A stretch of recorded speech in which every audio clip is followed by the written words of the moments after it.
ప్రభునందు ప్రియమైన వారులారా, ప్రభువైన యేసుక్రీస్తు నామములో మీ అందరికీ శుభాభివందనములు. ఈ ఉదయకాలమున కలువరి కృపా సన్నిధికి మిమ్మల్ని ఆహ్వానించుచున్నాను.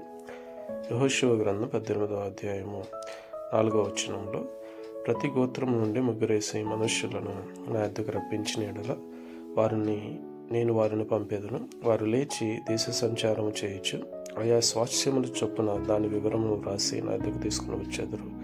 వారు 7 వంతులుగా దాన్ని పంచుకుందరని యెహోషువ సెలవిచ్చినట్లుగా చూస్తున్నాం.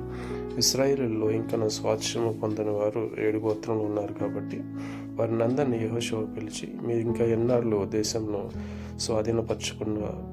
స్వాతడువు చేయుదురు, మీరు వెల్లుడి 7 వంతులుగా దానిని పంచుకున్నట్లుగా దేవుడు మీకు సహాయం చేయనని చెప్పినప్పుడు వారందరూ కూడా వెళ్ళి దేశ సంచారం చేసి తీసుకుని వచ్చినప్పుడు వంతు చీట్లు వేసి ఎవరి వంతు వారికి పంచిపెట్టినట్లుగా చూస్తున్నాం. ఆమేన్.